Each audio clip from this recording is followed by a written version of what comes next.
Good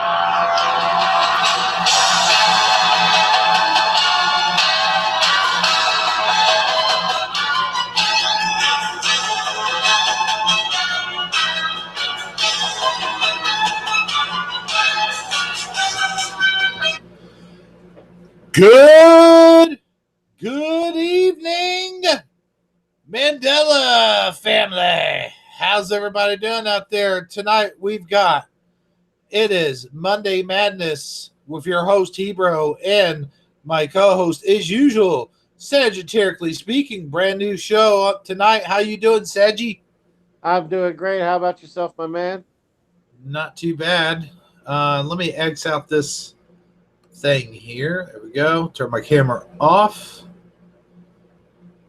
And we're live. All So, right. how did you like our new intro? That was inspiring. I felt like I needed to grab a sword and ride a battle cat. I feel you, dude. I feel you, but no one else does. Hey, dude, we got 3 people watching too. All right. That's what's up. That's- Hello, everybody. Welcome to Monday Madness. Can you hear me now? Eddie Von King is in the chat. All right. Yeah, you were mentioning yesterday how you wished he was here. I know, right? Then all of a sudden, here he is. How do you guys like that now? You You made a talk. wish and it came true. It was just a day late. It's like how when you talk about somebody, and then like a day or so, you're like, oh, I haven't seen so and so and so long, and then a day or so later, you see him in the grocery store or something. Right. With your ex girlfriend. No, I'm just kidding. Well, yeah, more than likely. Yeah, what if you were talking about them and your ex girlfriend at the same time? Right? That's a possibility. It is. It could happen. What if this scenario happens? You talk about them, they don't show up at the grocery store, but they show up at your house. Yeah, that would be an awkward moment. So, what have you been doing tonight? Who, me?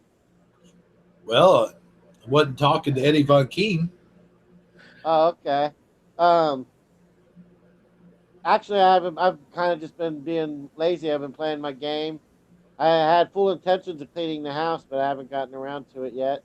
However, on the positive note, early this morning I did get up and get the front grass cut, which was an achievement in itself.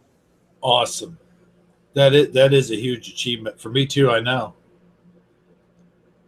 Hey, I see we've got red shirt blues in the house, and I think I know why red shirt is blue. He's about to get killed sometime or another soon.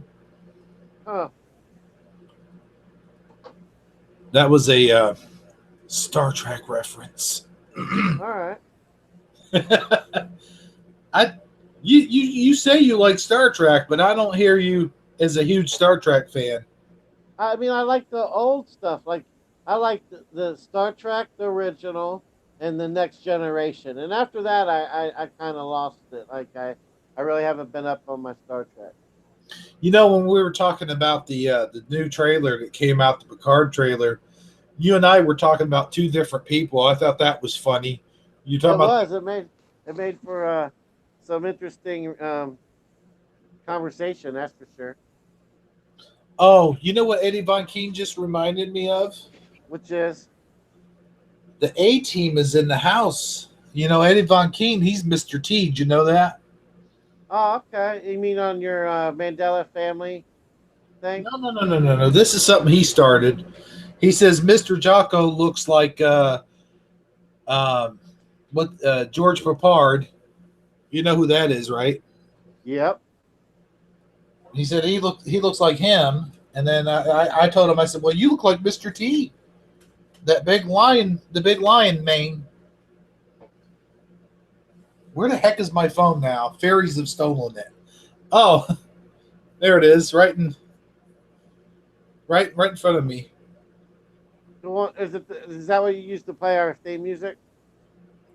Yeah. Let's see here. This one goes out to Eddie Von King. We're doing requests tonight, by the way. All right. I'm going to have a couple requests then. Here we go.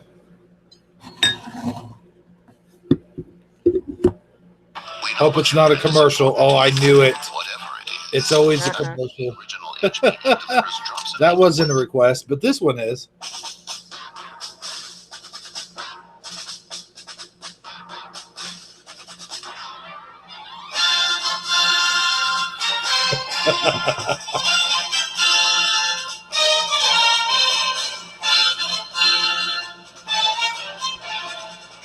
There you go. Now, can you imagine whoever's composing that when they're composing it, and they sit down at the keyboard and they just start going, da-da-da. I mean, they really have to be pounding those keys to make that. They have to be like in an intense mood to make something like that. Wouldn't you agree? That would be Mike Post. Mike Post, yeah, him. Yeah, Mike Post wrote the theme song to the A-Team, and I believe he did the one for Knight Rider as well, if I'm not mistaken. All right. That's information I did not know. Mm-hmm. He writes them, and he writes his own music and plays the songs as well. I can see how he would have done both of those, like the similarities between them. Now, we were talking about Star Trek Discovery the other day, and I told you the initials STD, and a lot of real Star Trek, true Star Trek fans find that it's ironic that they call the show STD because they've injected STD into the whole Star Trek lore, as it were. Yeah, from what I understand, the Star Trek, the true fans, like the people that show up at the Comic-Con and like the Star Trek conventions and whatnot, they're not pleased at all with the Discovery or anything that has been done as like super recently. Like pretty much everything after the one with Picard in it. Really? I mean, yeah, it just seems like they're not following what was the guy who created it? I forget his name. Gene Roddenberry. Gene Roddenberry. Like they're not following his true vision or whatever. Well, I think that's interesting because, Deep Space Nine and so forth. It's Deep Space Nine, Voyager, Enterprise. None of those were Gene Roddenberry's vision, but they were really good shows. Right. Well, maybe I'm including them mistakenly. I am kind of generalizing. I would put Deep Space Nine right up there with Next Gen. Okay. Yeah, maybe I'm mistaken. I'm mistaken on how recent it is, but they are not pleased with the current state of Star Trek. That is for sure. See, what they're trying to do, I think, is they're trying to erase the original timeline because of what J.J. Abrams, am I saying that right? Yeah, Abrams. Abrams has brought to the new Star Trek universe, and I think what they're trying to do is they're basically copying what he did within the new timeline. Yeah, that's the name that I heard that they're saying he pretty much ruined Star Trek. That's what they're saying. Now, I gotta kind of disagree that I did like what was the first one that he made, the first two not the first two, no, I didn't like the second one, but the last one, what was the last one? Was that shoot. He did the movies too, right? No, that's the ones I'm talking about, the movies. Yeah. Because you had Star Trek. Did he do Wrath of Khan? He did a remake of Wrath of Khan, yes. Yeah, that was the last one he did, wasn't it? No, that was Into Darkness. Oh, okay. I think Star Trek. What was I'll think of it later, but I want to answer Red Shirt Blues' question. Or not a question, he made a comment about Next Generation episode Remember Me Close. Oh, wait. Watch next gen episode. Remember Me Close. Oh, Remember Me. Remember Me. Remember Me. Yeah, sure. I'll agree with that. But I also agree with the one with Lieutenant Worf where he keeps going in and out of different realities. I don't know if that's the one that. No, it's not. There's one where Beverly Crusher gets caught in the warp bubble, and I think that's the one that's called Remember Me, where she is in different. Right, she's misremembering. That they tell her that she's misremembering, and that does go right along with the Mandela effect. Oh yeah, I would definitely agree. Anytime you hear misremembering, it applies.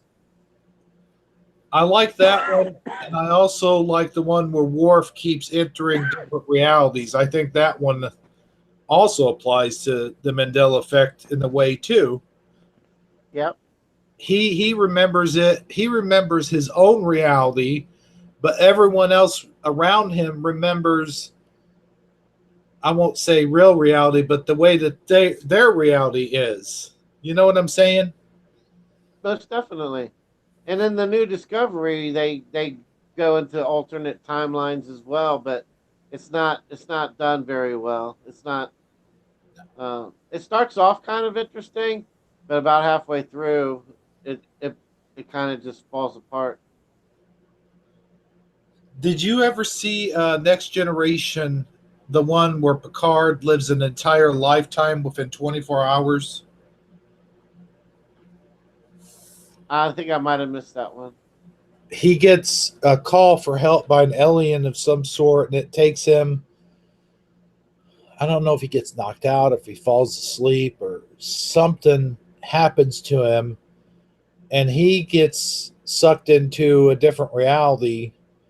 And I think he's actually down on a planet, but he still remembers his old reality from the Enterprise and stuff like that. But everyone's trying to tell him that he never lived that life, and he lives an entire lifetime. He lives and becomes an old man, and then dies. And then when he dies is when he goes back to the Enterprise is a young, well, not a young man, of course, but I mean, like, Back to the point of when he left. right. It all goes back to that point. And the weird thing is he retains the memory that he had, and in his memory he had lived an entire lifetime with a family and children and a different name and a different town, and it was pretty neat. And remember when we were talking about the recorder, like you Yeah, said you had to learn that in high school? yeah. And his new reality, he goes back with a recorder, and then he comes back. When he comes back to his old reality, he has He that. still knows how to play it. Yes, it's a very interesting episode. It's kind of a sad episode too. I can see how that would be. But we're talking about Star Trek and everything, and I noticed they had the uh, 50th anniversary of the landing of the moon. The moon landing, not the landing of the moon. The moon didn't land. The moon didn't land on us. Of the Apollo 11 mission is what you mean? Yeah, that's what I'm trying to say. The Apollo mission. And I know we were going to talk about it, and you had a lot of information on that.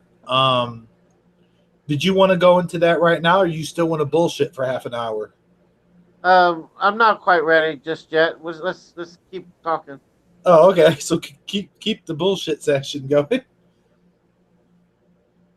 I'm getting it prepared as we speak. Cool. No, I'm cool with BS sessions. I love them. I like talking about stuff that. I like talking about the Star Trek, if you don't mind. Yeah, go right ahead. I'm right here. I'm all ears. I'm excited about the new Picard series. If it's what I'm thinking, it's going to be like we saw Lieutenant Commander Data, which I guess in this reality he would be Captain Data, because I think it goes off of a comic book storyline where Data comes back. If you remember in the movie Star Trek Nemesis, Data sacrifices himself and he blows up with the ship. The bad guy ship, you know what I'm talking about. Yeah, I do. And in With Klingons, wasn't it? huh? Was it Klingons? What? The Klingon ship? No, there wasn't no Klingons. Oh, okay. It was Nero, Captain Nero. Nero. Wait. No.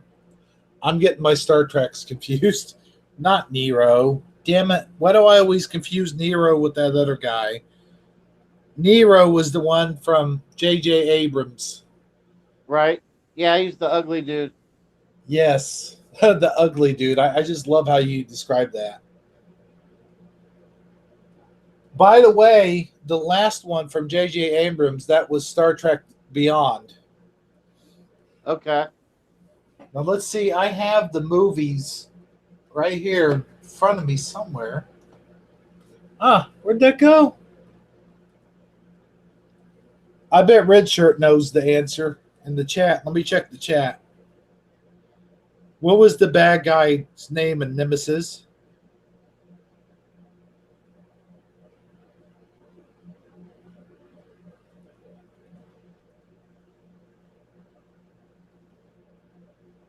I'll wait till he gives the answer. I can't believe I can't think of it.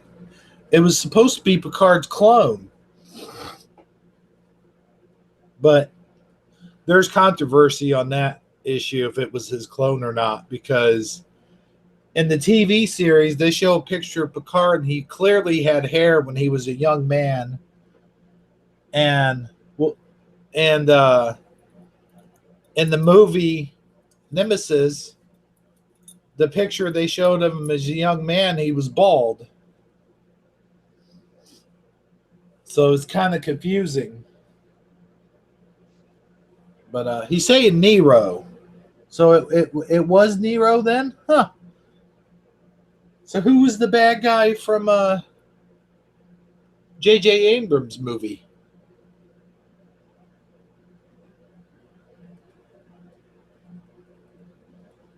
Oh, I'm getting confused. Saji, you still there, brother? Yeah, I'm listening. Oh, okay. Oh, let's see. See, I'm not sure either way. I mean, you can bring it up on Google. I'm sure it'll tell you the answers. I Can know. we do that? It's hard for me to do it because I've got both the chat and us. I can do it. Star Trek movies, right? Yeah, look up Nemesis. I know. Right, give me just a moment.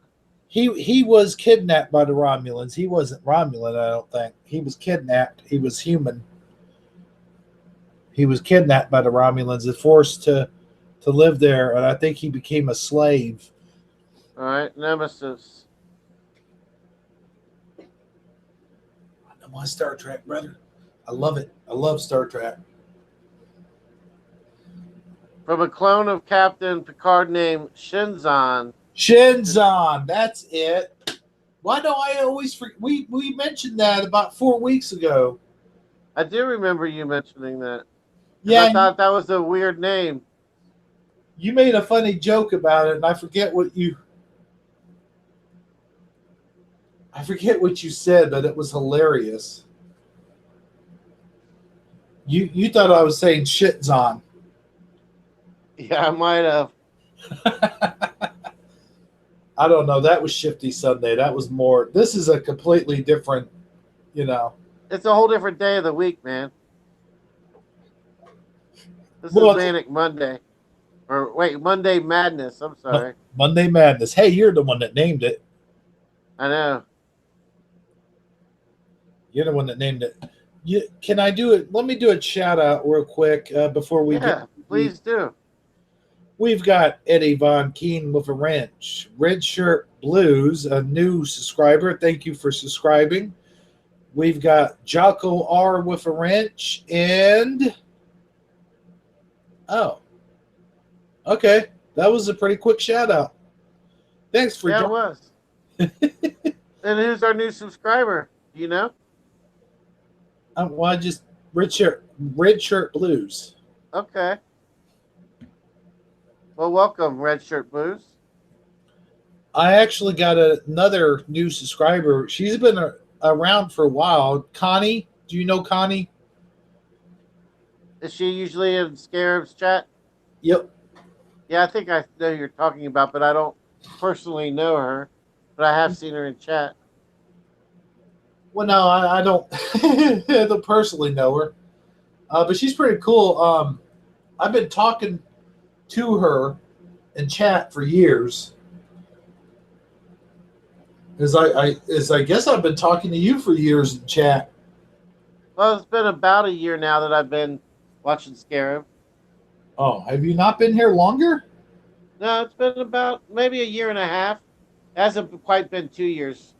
I know, because it was right around the time when he made the video about the Statue of Liberty. That's how I found him. His video about the Statue of Liberty popped up in my feed, and I clicked on it. And then next thing you know, I subscribed, and then next thing you know, I'm tuning into the live shows, like the ones he does on the weekends. I did not know that. I thought you were in there it seemed like I saw that name, your old name, in there for a long time. It has been a year and a half is a long time. I guess that's true. I could have swore you were in there for at least 2 years. It could have been 2. You know how time flies when it's hard to keep the concept of it when. I guess I could go look it up, like on my, in my data or my phone or whatever. I like Red Shirt's comment here. That's why I was laughing. He says, maybe in alternate reality, it was a longer time. Yeah, for real. Oh, we have another new subscriber, Euler Greg. Wait, yeah, I said that right. Euler. Am I saying that? I hope I'm saying that right. Euler Greg has joined the Hebrew channel. And thank you, Euler Greg, for subscribing. Thank you. Yes.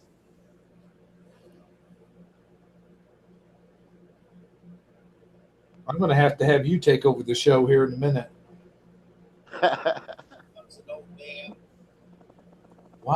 Okay, sorry about that. Why don't you are you in a position where you could turn on the phones? Maybe we could take a couple calls. I'm in that position, but I will say this. They're not going to come in quality and crisp. And the other thing is my phone, let's see. My phone's at 73%, so I'd really rather not. Okay. But here's the deal. What I will do is I'd like to advertise for it first, and then we'll get more viewers that way. Plus, we'll be more prepared. I like to do it on Shifty Sunday. Okay. Last Shifty Sunday, we had some pretty good viewership. Yesterday. Yes, yesterday we did. So have you got that moon landing stuff dug up yet? I did, and then I clicked off of it to go look up Star Trek. So hold on a second. Okay.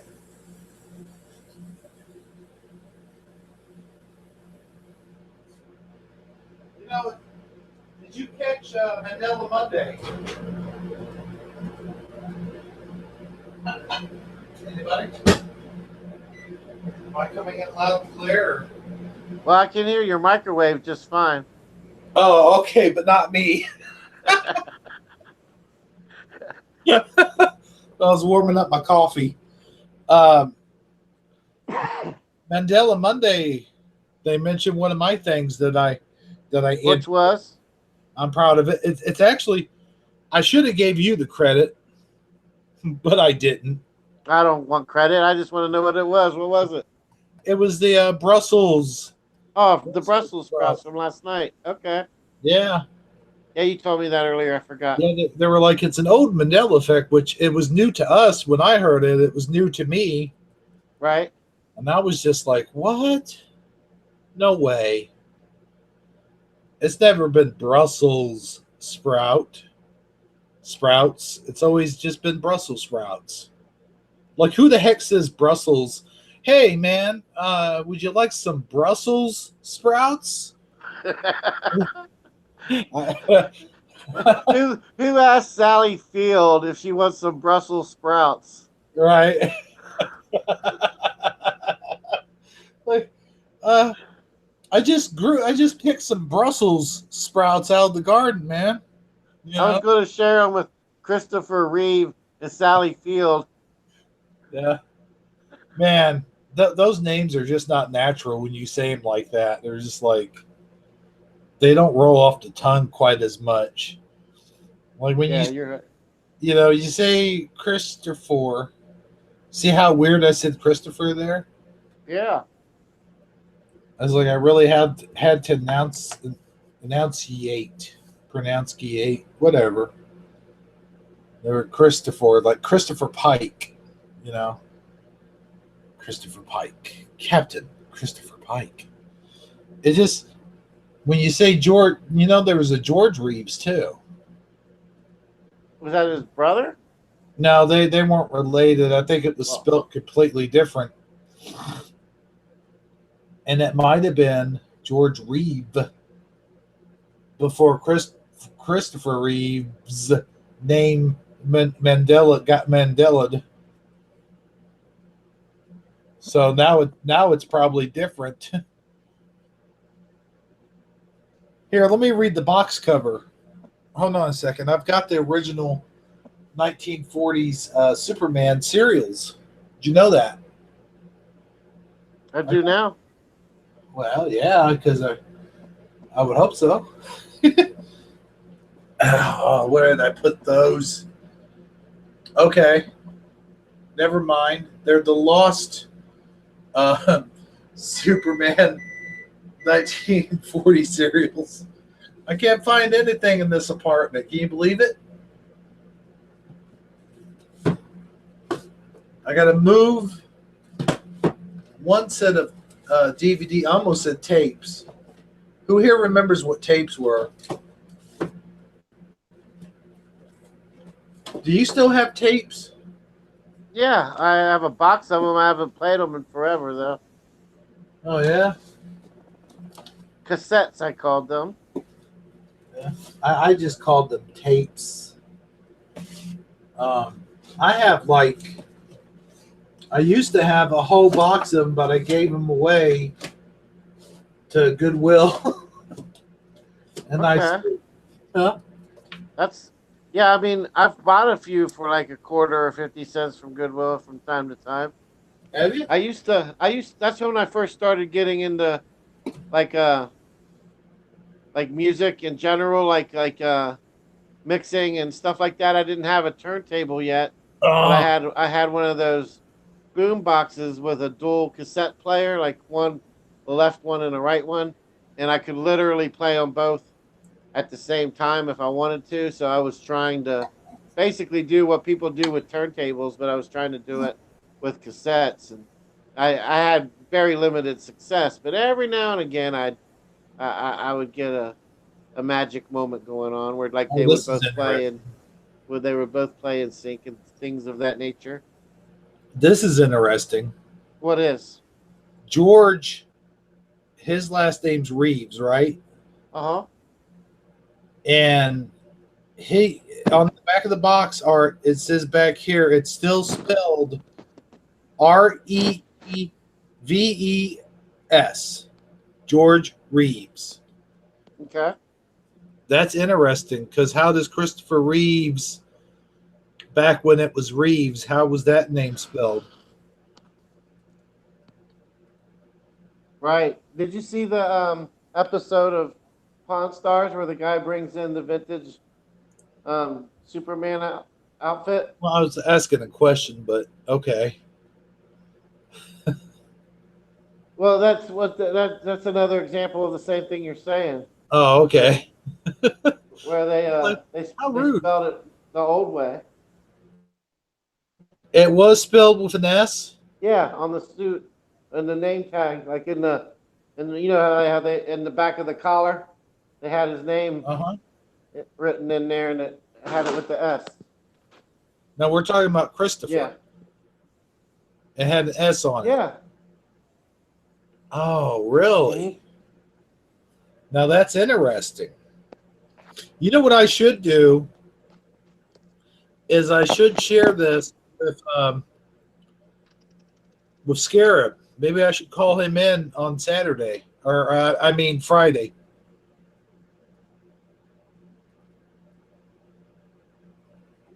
You know, Yeah, for sure. or I could put it on our Shifty Sunday broadcast, Or both. or both. True. I'll say I know this is an old Mandela effect, but I have here. Some residue.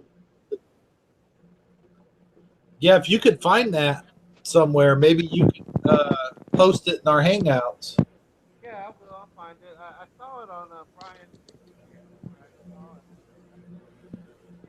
I'm pretty sure that's one. Okay, did you guys in chat? Are you guys hearing anything he's saying? Because I'm not. Who, me? You might want to wait till you get back. Talking to me? Is that how I sound when I go make my coffee? Can't hear me? I can hear you now. I just walked in the other room. That's all I did. I mean, I had my headset on the whole time. Yeah, I think you killed your sound, brother.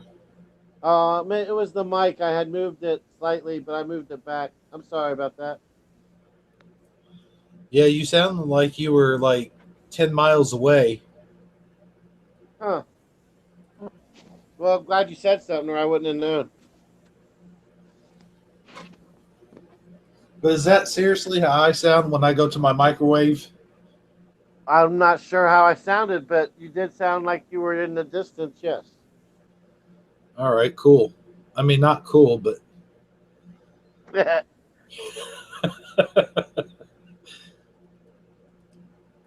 answer a question with a question. That's exactly what he did, isn't it?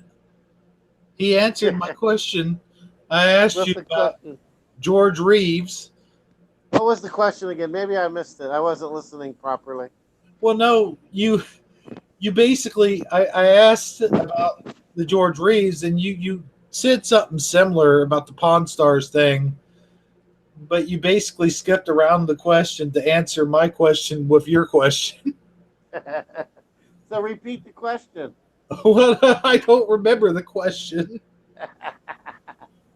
So the question would be, do you? No, I don't know where I was going with that, or what the hell are we talking about now?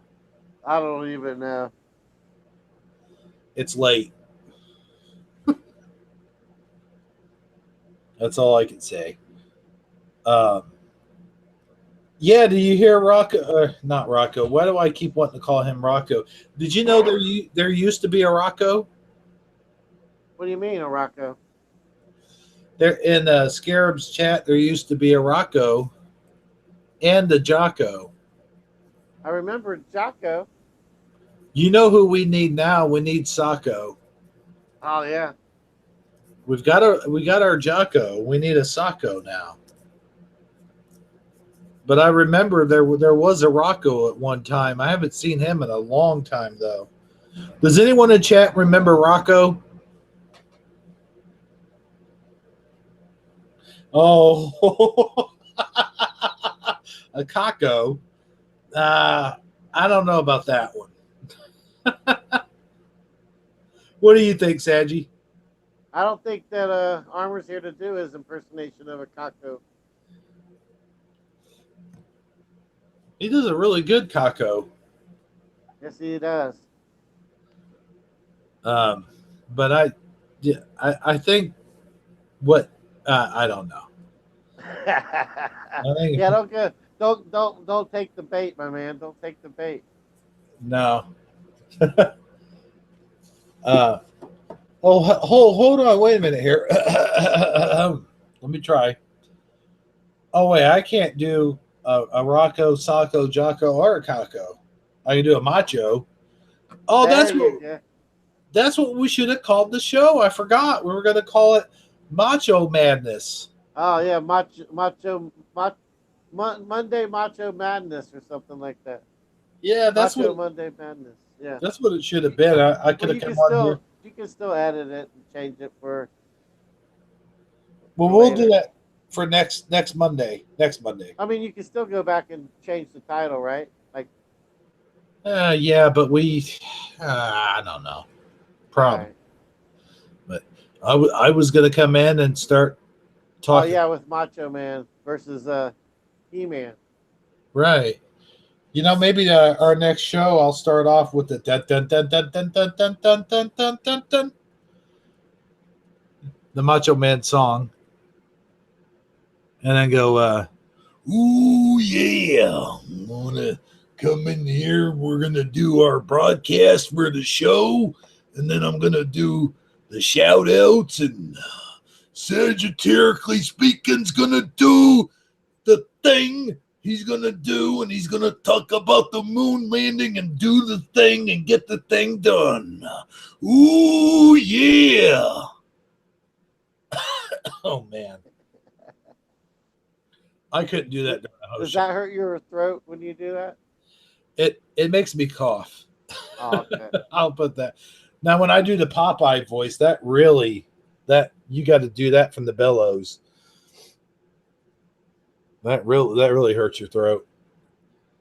Because you gotta talk like this the whole time, and then it kind of makes you cough a little bit. Right there. Okay, I better stop her. You know, that's how some voice actors get cancer. They get throat cancer. Huh. Yeah, well, you've made reference to two separate Robin Williams. You did the Good Evening Vietnam or Good Morning Vietnam, and then you did Popeye. Oh yeah, I did. I came in top of the show. Did a good morning Vietnam. Only step I said, "Good evening Mandela family." And then, of course, the Popeye. I love that movie, Popeye. There was a lot of people hated that movie, thought it was too easy and whatever. But I'll tell you what, man, I thought it was kind of cool. I remember when I watched it, there was things I really liked about it because I thought it was cool that they were making a Popeye movie. But Yeah. I also remember thinking that there was at times it was a little bit just kind of campy, I guess is the word I'm looking for. I don't know. It just didn't. It just seemed a little weird. Like what? Maybe I don't know. It just I was expecting it to be one way, and it wasn't exactly the way I expected it to be. I guess is what I'm trying to say. But overall, I liked the movie. I thought it was good. I thought it was good. When I first saw that movie, how old I probably was when it first came out. I was probably about 5 or 6 years old. Yeah, I was probably about 10 or 11. Yeah, because you're way older than me, man. Yeah, I'm a little bit up there. It actually came out when I watched it, like it was at the movies. Yeah. When did that movie come out? 81? Sounds about right. And I would have been 10 or 11. Eddie Von Keen says that 47 cans of spinach will help my throat. There you go. Yeah. What was the secret code word that Tony used? Olive oil nipples or something? I don't know. It was funny.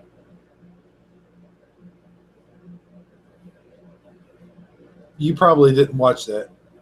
I'm getting crickets here. On your Mandela family video?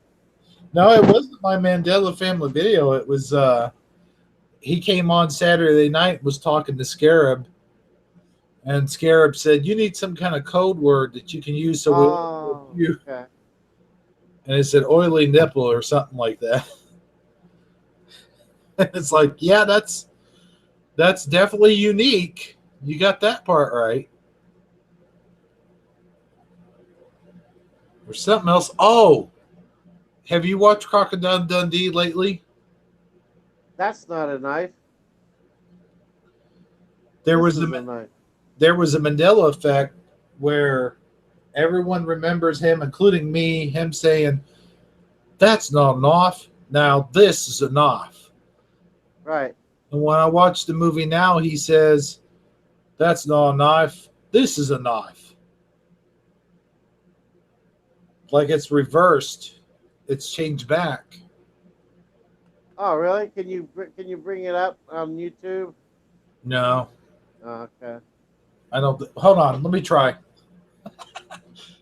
I like how you just automatically fell for that. Well, I mean, I believe you to be an honest individual. When it comes to Crocodile Dundee, though, I gotta say I'm probably Croc. Okay, that was bad. I'll admit that. Crocodile. Dial. Here, let me put myself on mute so I can just say it. Hey, whatever works for you.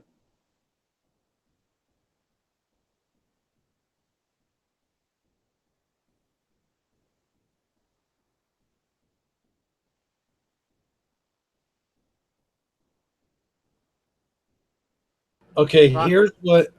Let me play. Crocodile. Huh? You said, did you say that that's not a knife? This is a knife. Yeah. Okay. Now, he says, "This is a knife." Now, how do you remember him saying it? That's not a knife. This is a knife. Okay. Well, here's how he says it in the movie. Play it. Damn commercial.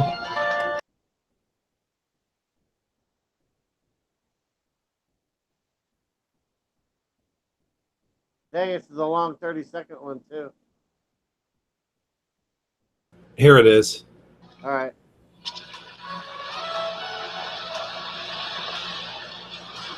Okay. Well, he's walking. He's walking. Here we go. Late, buddy? Yeah, sure, kid. There you go. And your wallet. Nick, give him your wallet. What for? He's got a knife. That's not a knife. That's a knife. You see? He says, "Did you hear? Did you hear it?" Yeah, that's not a knife. That's a knife. Yeah. Yeah, I don't remember it that way. Everyone else remembers it. That's not This- enough. This is a knife. Right. See, what I remember him saying actually was, "That's not a knife," and then he shows it, and then he says, "Now, this is a knife." Yeah, I could even go with the now. This is a knife. Yeah. Yeah. Either way, he doesn't say that's a knife at the No. second time. No, I don't. I don't ever recall that being said that way. Yeah. That was just weird. Now Now let you're me. talking with an Australian accent. I do that. Said, let me just play that again, mate. One more time, just for you jackaroos that didn't hit the first time. I don't even know what I'm saying anymore. Hey, Okay. that was actually halfway decent. Better than I could have done. All right, man. Thank you. Actually, what it would be, let's see, what would they say? The guys on GI Joe, the Dreadnoughts, remember them? They would say, Yeah. they say, "That's not enough, you bloody dingo. Get out of the way. Get out of the way, Yank." Because they call us Americans, they call us Yankees. So they're like, "Get out of the way, Yank." Anyway, sorry. I'm Australian shaman. Sorry about that. Well, you know that Britain colonized Australia back in the day, almost the same way we did North America. You We know- left Britain and came here, but Britain colonies actually went down to Australia and kind of like took over the Aborigines instead of like we did American Indians. They did Aborigines. Yeah, and you know what's kind of, well, not that it's cool, but what's kind of interesting is when they did that movie, he was supposedly he was an orphan and he was raised by an Aborigine family. Right. So here's that scene one more time. Listen carefully, everybody that's in chat. You guys can listen to and just see if this is an off. I have to play the whole thing again. I hope another commercial don't pop up. Uh-oh. It ain't playing. Play it again, Sam. There we go.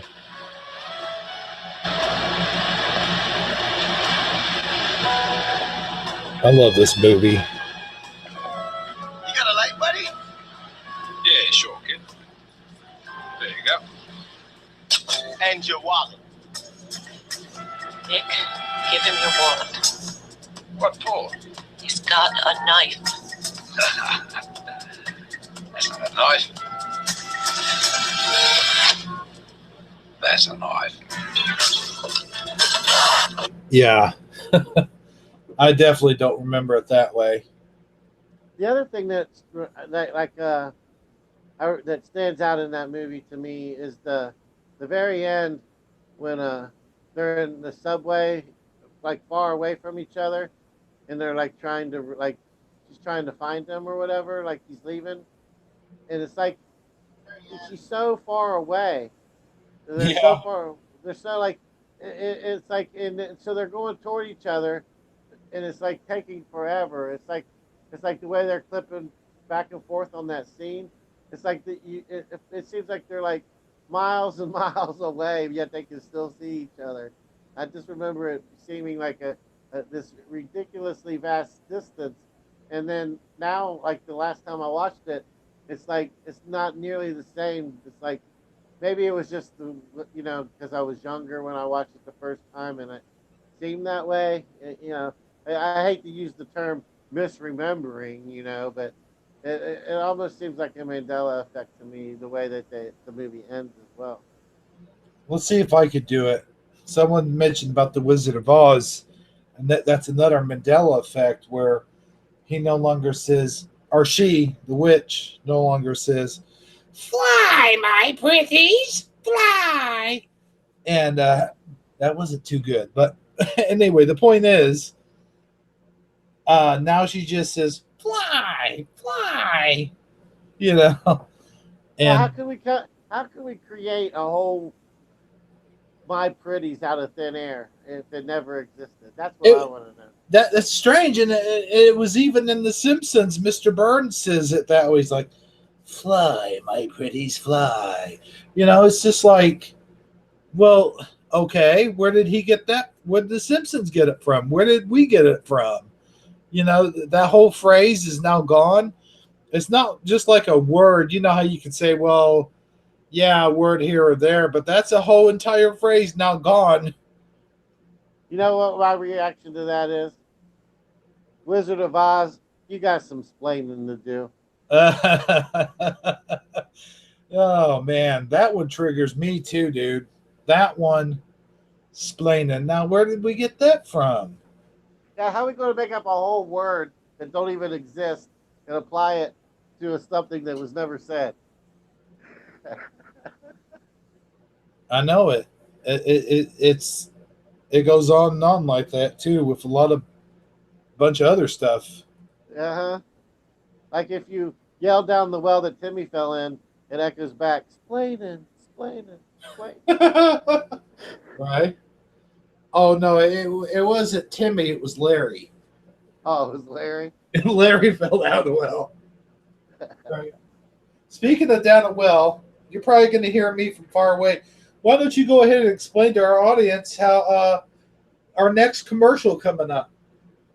Okay, our new advertiser, our new sponsor. Yeah. Apparently we have a new sponsor, and it is. I'm not even really sure who it is, but I'm sure that you'll be able to tell us when you get back from whatever it is you're doing. Are you Are you coming back? Eventually. Okay. So what? Who is our new sponsor? I thought you had something you were gonna. No, I don't. I don't have it. I don't have that information. I didn't get the memo. Oh shoot! But here, I'll tell you what. I'm coming right back with the new sponsor right now. All right, here it is. Here's who I hope could sponsor us. This is my dream. Okay, like if we could have a commercial, if I could sell these things, put them out in the market. Here we go. Here's. It would be a picture of this. Just let me put it up here for a second. You would see a picture of this. I don't know if you can see that or not. You see a picture of that. But except on this part here, it had my face painted on it. And it would say, Jeremy's green peppers. If they're not green, they're not Jeremy's. So, what do you think about that? Yeah, I like it. Uh-oh. What? We're losing you. You lost me again? Yeah. Oh, that coffee tastes horrible. I didn't put enough French vanilla. I mean, you might get away with microwaving it once, but you really shouldn't try microwaving it twice. No, I didn't put enough French vanilla in it. Hold on. Oh, okay. Hey, did you know I found out an interesting but really gross fact about vanilla? I'm scared to ask. When I come back, I'll tell you what the gross fact is. Well, I can hear you. Go ahead and tell me. Well, did you know that the vanilla that we get, that's like vanilla extract, doesn't come from an actual vanilla bean, but it actually comes, and brace yourselves for this, people. This is going to be gross. If you're eating something, or if you're a person that has a weak stomach, pull away from your computer for a second, because here comes some disgusting stuff. It comes from the gland of a beaver's anus. Yeah. I swear to you, I'm not making that up, man. I know that sounds like something that some pervert put on his website, but it really is. Look it up. Ouch. Yeah. Now, what kills me is the thought that there's beavers out there being used just for the purpose of creating vanilla by having their anal gland squeezed. Yes. That's right. That's what they're being used for, man. I mean, it gives like how much wood would a woodchuck chuck if a woodchuck could chuck more juice out of its anal glands, a whole different meaning, don't it? Yes, it sure does. Man, I'm telling you, that sounds like something I totally made up or pulled out of my ass, but I guarantee you, wah, wah, did you get that? I guarantee you. Google it, man. And you Google it. I mean, if it's on Google, it's got to be true, right? Oh, yeah. Everything on the internet's true. Didn't you know that? Of course. Everything. I heard something similar about the apple flavor for like Jolly Ranchers or something like that. That Oh, they man. use something kind of along the same lines. I think this one is cat related though. I'm not sure. I'd have to look it up again. Uh-oh. What related? Cat, like they use like cat, something Oh, from a like digestive tract of a cat or no. a rabbit or something. They I'm not can't do sure. that. No way. Well, I don't That's how know. they create the apple flavor. Yeah. Oh. Oh boy. We're gonna that's gonna be the theme of our show. We ruin foods for everybody. We're gonna Right. we're going to ruin your favorite foods. You won't be able to eat candy anymore. You won't be able to eat chocolate. You won't be able to drink coffee anymore.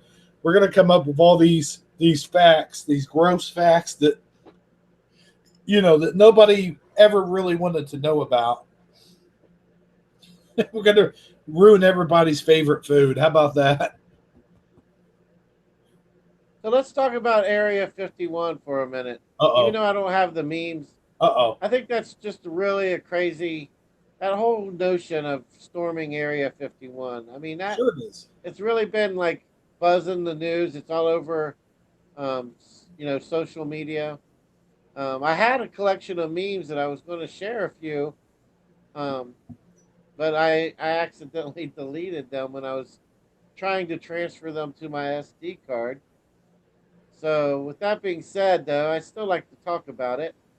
Um, I think do you know much about it? I mean, are you familiar with what it?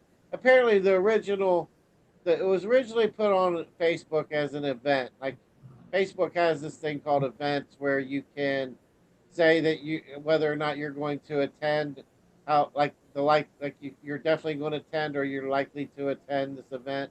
And someone posted it as an event, and it kind of went viral, and a whole bunch of people started clicking, "Oh, I would definitely attend," right? However, when they sure. posted it as an event, they put in the description that it's really just a farce, that they don't really have any intention of actually going to Area 51. That it's just like, just for argument's sakes or shits and giggles or whatever, just for fun. Let's say that that if we would, let's see how many people would actually do it. So they create the event, and it takes a life of its own, and now there's actual people who plan on actually going on this specific date and time. I don't have the date and time in front of me. I know it's here within the next week or so, I believe, and now they got the military on standby for this so-called event. Um, and they got a lot of people who are apparently going to show up. How do you think this is going to play out? It's not going to play out well. I can tell you that much. If it happens, if these people, if they said like 1 million people had signed the petition. Now, whether 1 million people show up or not, you're showing up on an Air Force base. You're showing up on a place where they train the military. They train the military personnel on this base, and it's their property. And for what I read, and I actually seen, have you ever seen the show Collider? Yeah, you mentioned it the other day. Well, go ahead. They talked about if anybody is seen within so many feet of the property, they're going to rush them. Right. Well, I mean, I know that you can't even, like, there's the famous black mailbox from like the X-Files days where what is it, the two people on X-Files are trying to, Mulder and Scully. You know what I'm talking about?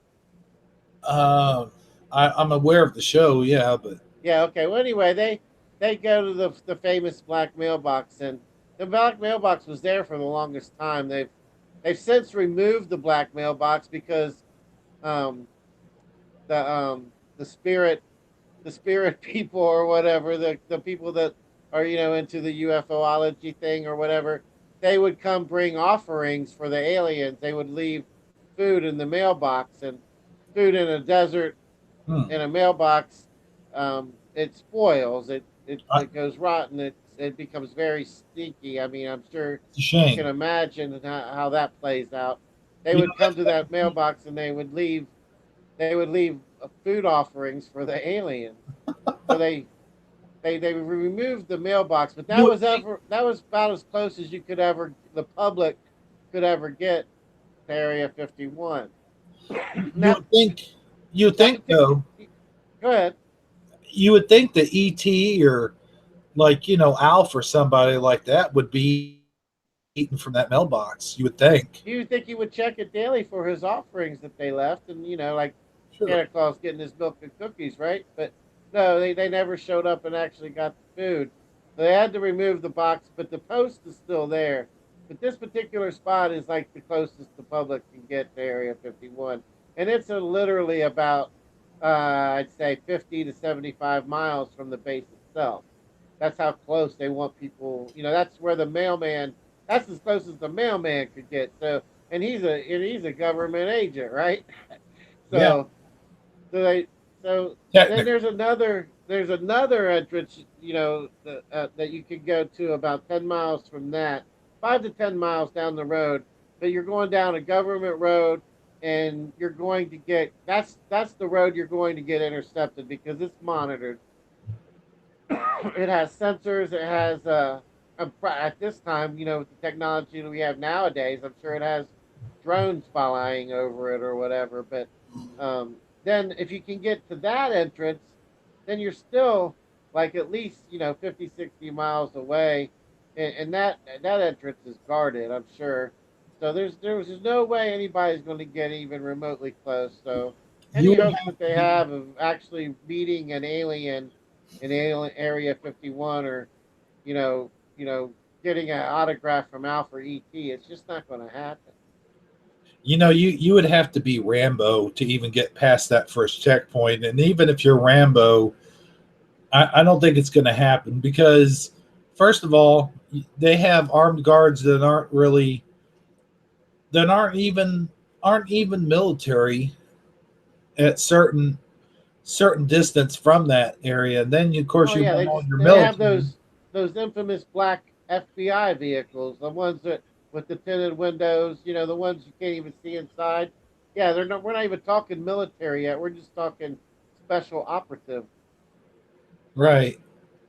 And they issued a statement, I think it was last week or the week before, that anybody that tries, they will use deadly force. So, Right. Well, I don't think they'll have to actually shoot anyone. I mean, I hope it doesn't come to that, but I can well, see them using gas or riot gear or whatever means they're going to have to use. They're not going to let people, no matter how many show up, just get across the line. It's not likely to happen. And even if you, oh, let's just say for argument's sake, somebody you could get past. It's not like you're going to walk through this gate and all of a sudden there's going to be aliens standing there to greet you. That's just not going to happen. It's not like they have aliens on display when you walk in the door. like a petting zoo. Yeah, like here, pet the free alien. Here's our little alien petting zoo. Put it, here's some alien corn you can feed them. Right. I tell you, I don't think, like, okay, they'll use deadly force only if someone pulls a weapon, and I don't think someone's going to be stupid enough, or at least I hope nobody would be stupid enough to bring a weapon with them, and to even bring one with you. I mean, that would be stupid as it is, but to pull a weapon, that's just going to get a lot of people killed. Right. Now, I'm not sure. Like, I'm sure you're going to get all kinds of different people who are going to show up. But I would imagine the main, the main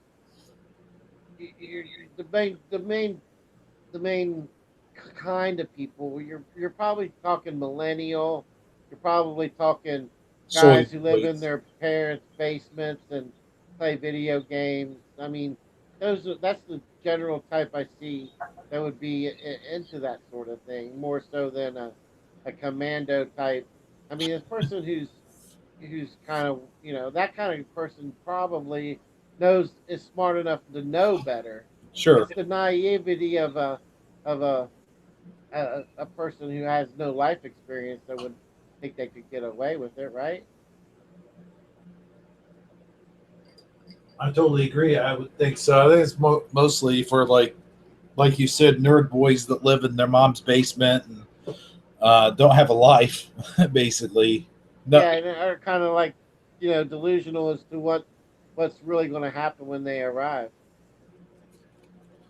not somebody who's, yeah, had any type of survival tactics or you know been to a lot of gun classes. Kind of He has a reminds you. conceal and carry permit. It kind of reminds you of Men in Black 2. Remember that guy, Men in Black 2? They show up at his house and like he has a rental store below the house, and they go up there and he's like, see, this is the video I was telling you about, and they show him the video, and it turns out to be somewhat accurate as to what they're working on at the time. The Men in Black were working on, and it's that guy, and that was the same guy that was the morgue, the caretaker of the morgue in the first one.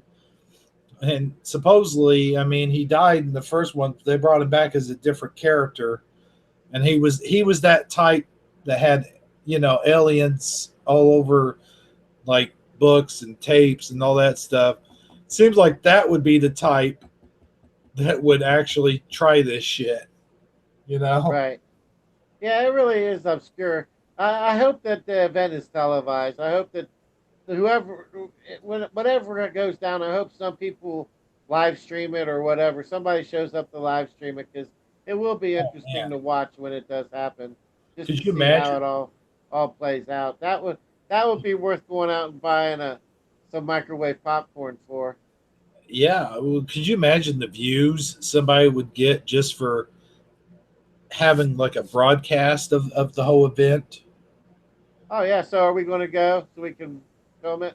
Yeah, sure. I'll come pick you up. All right. Right, I'll buy tickets. Okay. Maybe we'll buy a T-shirt when we get there with an Right. alien on it. I survived the Area 51 massacre. Because that, Yeah, you won't see any YouTube videos talking about this one's a false flag. That's for sure. right?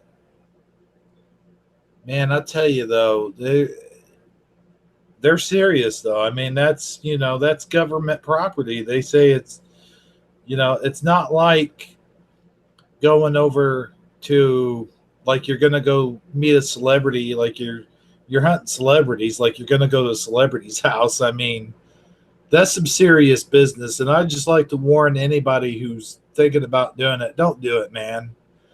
Don't do it. Just stay safe and keep in mind, like, that's a military base, basically, right? Yeah, it is. So I mean, you're gonna get some kind of precautions, even if they don't kill you, you're gonna end up going to jail, I would imagine. Yeah. Can you see chat? What's anybody got a comment on this subject in the chat room? I don't think anybody's watching at this point. No, Okay. no, I don't. Hold on, let me pull it up. You're gonna get an echo here for a second. Echo. But I'm just saying, I think it's a really bad idea. Yeah. But to cover it, okay, we got 5 watching. Let me see here. Well, it looks like we got E-Man 31 in the house. That's new. No one's really talked about. Eddie Von King said he's going to sign up for the Bermuda Triangle Storm. So that ought to be fun. All right. I didn't know that was an event. Now that one sounds a lot more interesting. Ever Yeah. since I was a kid, I've been intrigued by the Bermuda Triangle. And I mean, what's the worst that could happen there? You just get lost, right? And don't find your way back. Yeah, you disappear forever. I mean, Right. But you're not, it's not like you're entering a military base or people with guns or anything. right. I don't know. I think If you had to choose between Area 51 and the Bermuda Triangle, which would you pick? if I didn't have a choice, No, if you had a choice, then you could pick either one. but I mean, I can only choose between the two of them. Yeah, between those two, which one would you choose? I would definitely choose Bermuda Triangle for sure. Yeah. I ain't trying to get shot at.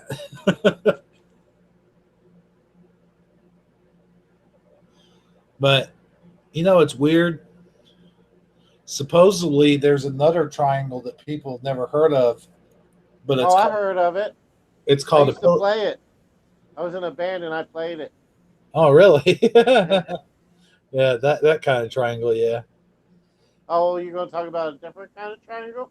Well, it's more of a parallelogram. I can't even parallelogram. It's called the New Jersey parallelogram, and it happens. There's a pier there in New Jersey, and I think there's been vague reports of people disappearing into that. It's not quite as big as Bermuda Triangle, but you still disappear in it. But instead of a triangle, it's a pillow. What am I trying to say? I'm not sure. Para. Say it again. Let's see. The New Jersey parallelogram.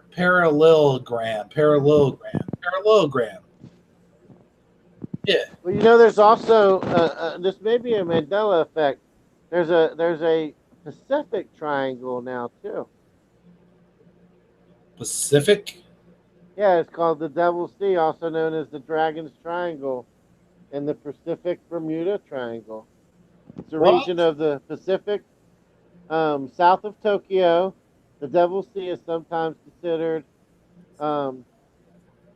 a paranormal location through the veracity of these claims has been questioned. It's a really obscure triangle.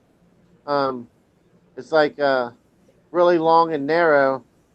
It's called it's the Dragon's Triangle is its other nickname due to the Burrill's claim has many inconsistencies. Exact form is unclear.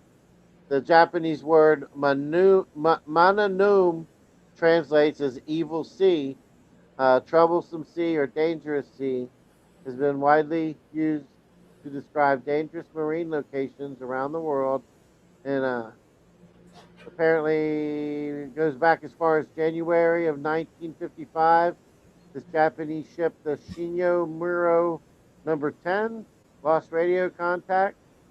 Um, Japanese newspapers began to label the location as the Manu Umi until the ship was found safe on January 15th.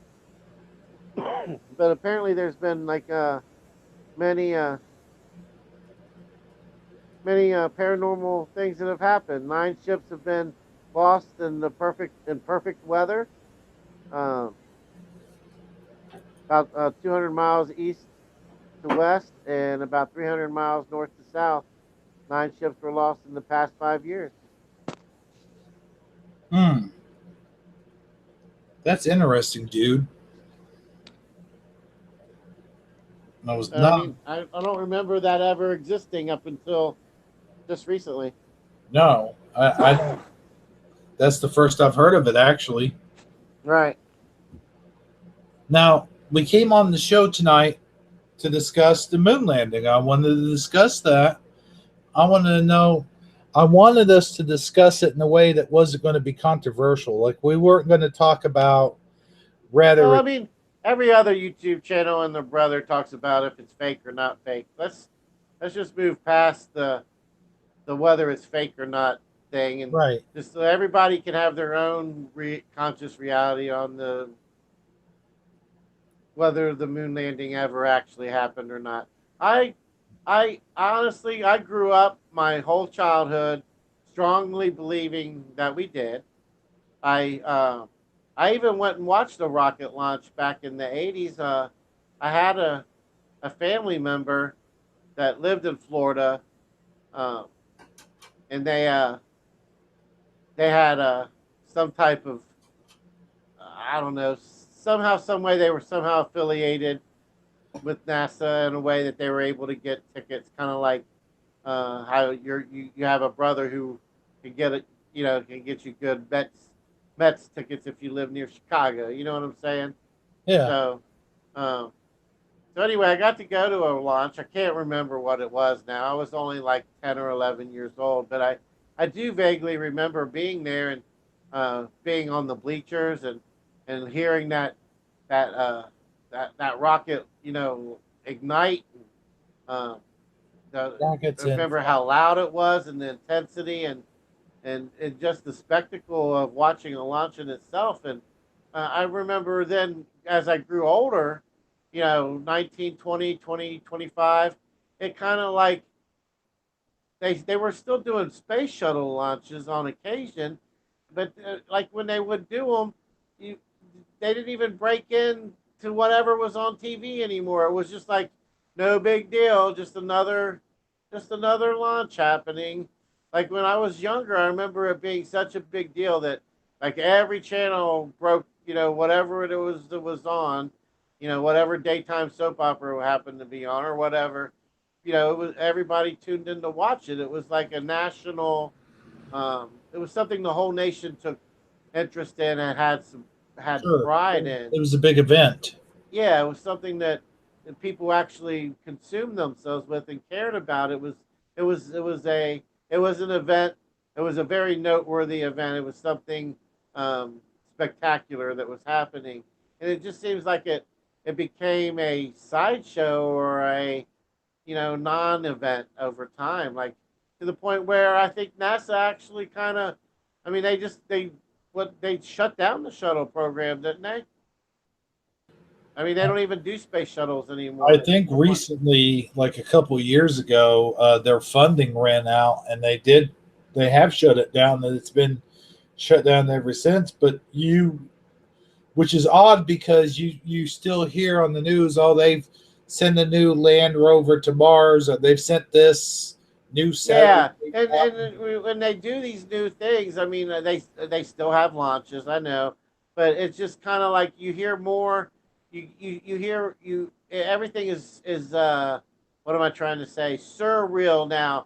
Like you don't really see people showing up for it. There's no there's no realness to it. Everything seems so simulated anymore. Anything to do with what NASA.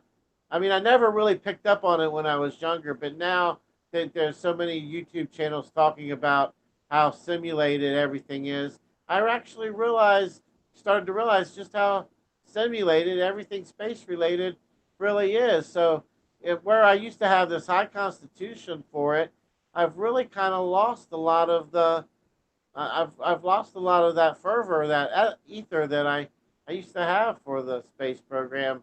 I'm saying everything they do is a lie and everything they do is fake because I don't really know. I haven't been there. I don't know for sure what's real and what isn't. But it doesn't seem the same as it used to be to me. That's what I'm trying to say.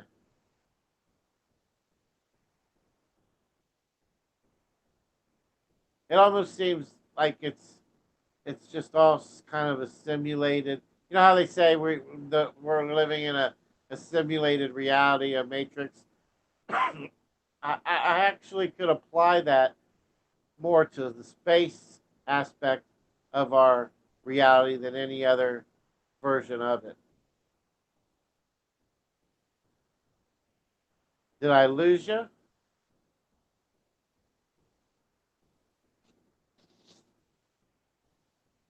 Let's see here. I know I like the rant, but usually you chime in by now. It looks like you may have fell off. So, with that said, I'm just going to keep talking and pretend that you're still here for a little while and hope that you pop back on.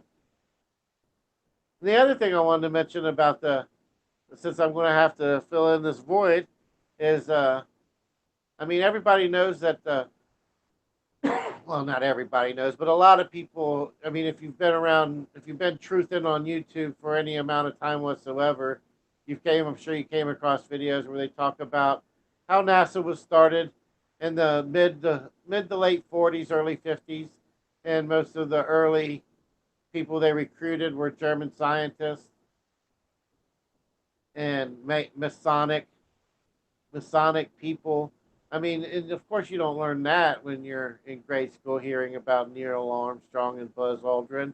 And there's a person who was doing a book about Neil Armstrong. And so they went to his hometown, and when they got there, they realized that his hometown is actually a Germanic village where people actually still speak German. It's I can't remember the name of the town now, but it's in Ohio, and it's very German. It's a nice little German village town.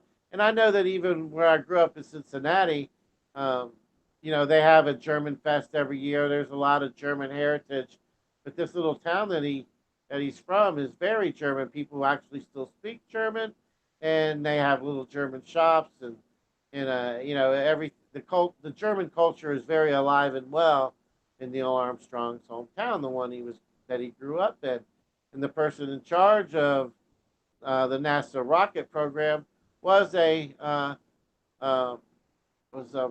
Alexander Rudolph, if I'm not mistaken, his name was, and he was the person who designed the V2 rocket for Hitler in World War II, and he actually used Jews that he conquered in Britain to force them into manual labor to build and help with the materials and the construction of the rockets themselves.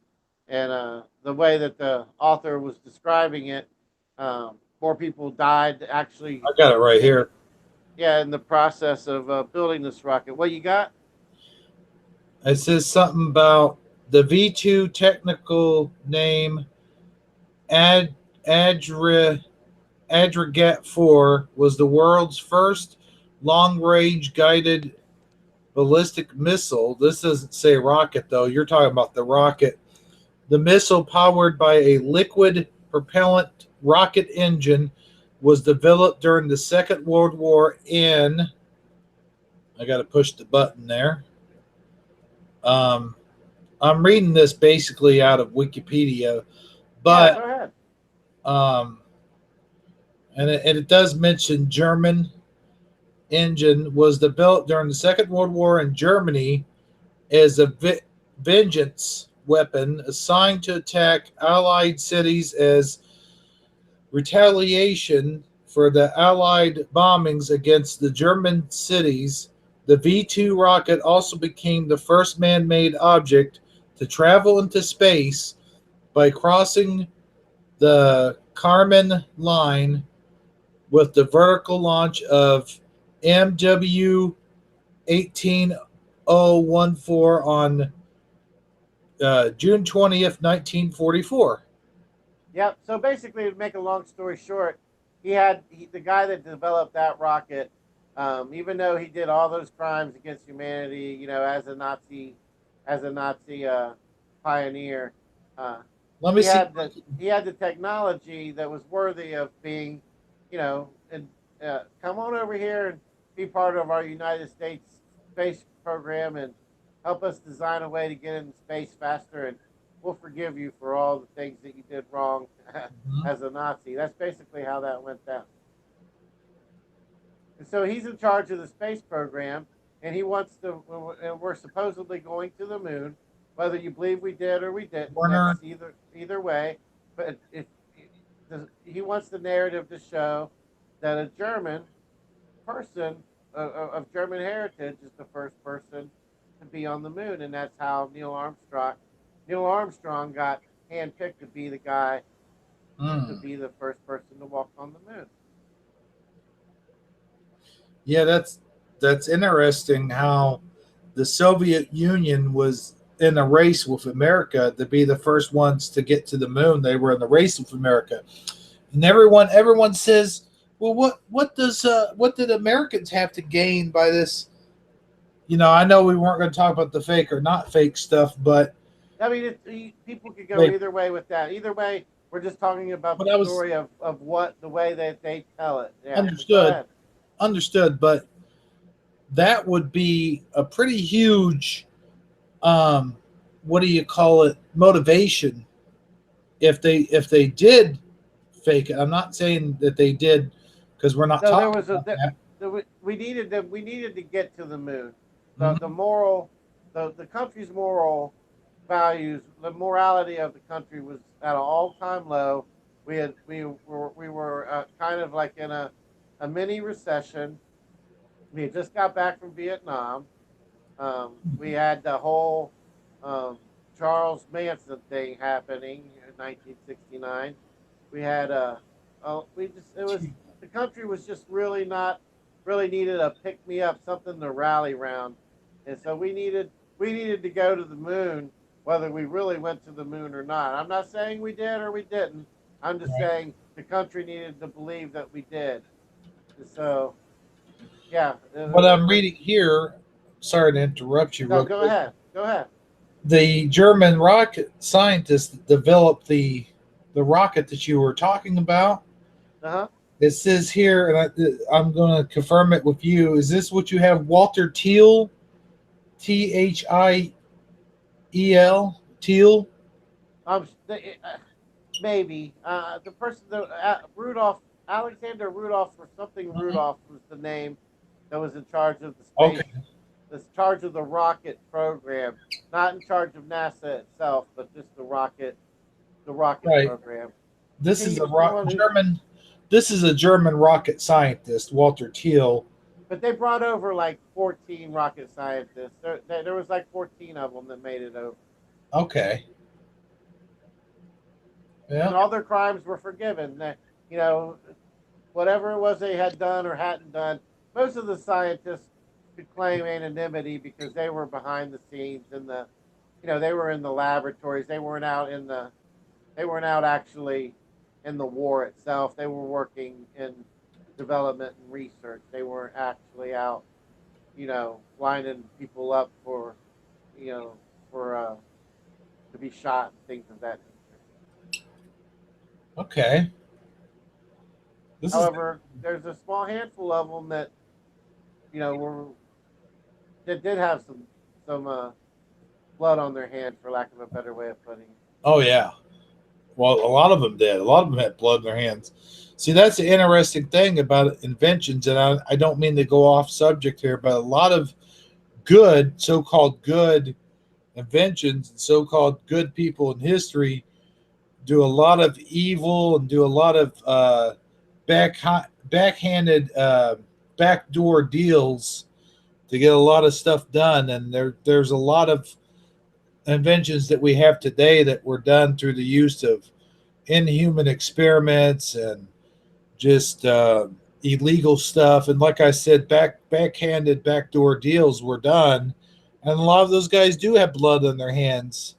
And But it's I mean, at the cost of being the first, country to go to space, all can be forgiven. yeah, that's weird how that happens though. I bet there's a lot of stuff happens that way though if you think about it. Oh yeah, for sure. I mean, and then if you look at the status of the space program today compared to what it was then, I mean, it's all become capitalism has taken over the space industry. I mean, you got the Elon Musk, and you got the I don't know, a couple other billionaires who are building their own independent space program, and they're basically sponsoring it by promising these multimillionaires, the first ticket on the next rocket they send and things of that nature. And what's so funny about it is they all have these promises of a launch here within the next 5 to 10 years, but any of them are yet to actually take anyone into outer space. It's yet to actually happen. I would love to see when they actually can show, them sending somebody into space, and the footage is convincing and credible. That will be a neat thing to see actually happen. I'm not saying that the moon landing was fake, but I definitely wouldn't call the footage convincing and credible. You know, a lot of stuff back then, and probably even more so today, was done through dirty politics. Like the moon landing, or even the space program, NASA, the U.S. military. Even a lot of the stuff that was done, a lot of our wars that we fought and stuff was done during through dirty politicking, and it Oh was yeah, for sure. I you mean, know I mean, we could go on and on and on. We could talk. You could pick so many straws out of that hat. We could do shows for the rest of the year talking about different, conspiracy theories related to dirty politics. Yeah, true. It really it's like the rabbit holes never end once you start down that direction. Once you go down that rabbit hole, you can't stop. But that's pretty much the long and the short of it. What I find so interesting, I mean, is the fact that there's more questions than answers when it comes to that. When you really put it under a microscope, when you really try to apply some discernment to the facts of what we actually know versus what we have to speculate whenever it comes to anything space related. That really, I just really, like, it's one of those things where until you look at it with a woke eye, because I mean, when I was younger, when I was younger in my 20s, I didn't have any truther in me, so to speak. Yeah, I was kind of lightly into conspiracy theories in general. Like, I found them interesting and intriguing, but I didn't give them a lot of weight, or I didn't spend a lot of time really paying attention to them any more so than I would be watching a documentary or a VHS tape you could rent at the video store with some guy with a tinfoil hat trying to tell me that Michael Jackson is still alive, or that Elvis never died and he's living in Florida somewhere. I mean, but I guess you could kind of say after 9/11, about 5 years after that, when all those videos started coming out, and I started seeing things, just a little bit. The rose-colored glasses weren't quite so rosy anymore. You started applying discernment and to everything that you look at, and paying more attention to what's really going on. It's never ending. I mean, it seems like there's more. The more layers you peel off this onion, the harder it is not to cry. Oh man, that was a really good analogy. Yeah, you're right. You're absolutely correct, sir, about the onion layer.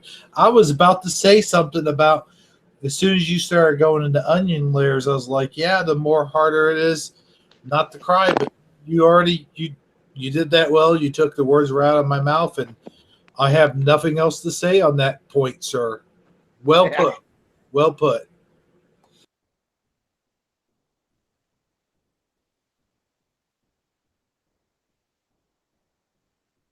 So with that being said, I mean that's really all I had on that. I mean, I mean I can just keep talking for keep talking sake, but that's pretty much everything I had to say.